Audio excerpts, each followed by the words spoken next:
Discussion होना चाहिए। अब नॉर्मल प्रोटोकॉल होता है कि अगर कोई किसी का नाम लेता है तो फिर उसको रिस्पॉन्स दिया जाता है। तो हमसे कहा कि हमें चर्चा करनी है। जब मैं उसका जवाब देना चाह रहा था फिर मुझसे माइक ले लिया, मुझे अपॉर्चुनिटी नहीं दी। मगर मैं क्लियरली कहना चाहता हूं, जो ऑपोजिशन का स्टांस है, 3 मांगे हैं स्टूडेंट्स की। पहली मांग, corrupt education minister has to go. Second, जिन लोगों ने स्टूडेंट्स पे आक्रमण किया, मारा, उन पर एक्शन, अकाउंटेबिलिटी। और third, that prime minister should apologise to the students.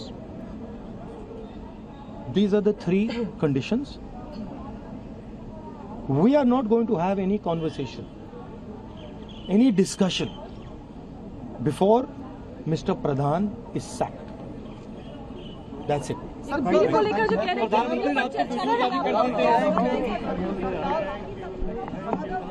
को आप यहाँ पर सुन रहे थे, एक बार फिर से यही कहते हुए कि मुझे बोलने का मौका नहीं दिया गया, मेरा माइक किस तरह से फिर हटा दिया गया, नहीं बोलने दिया गया, बंद कर दिया गया।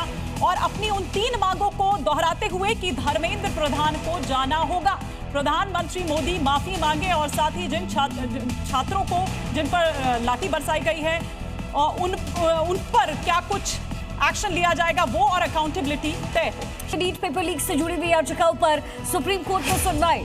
सरकार ने सुप्रीम कोर्ट को आश्वासन दिया कि परीक्षा प्रणाली में व्यापक सुधार किए जाएंगे। इसके साथ ही एसजी तुषार मेहता ने कहा है कि बच्चों के हित सर्वोपरि हैं और सुधारों की पूरी प्रक्रिया सरकार के सर्वोच्च स्तर की निगरानी में चल रही है।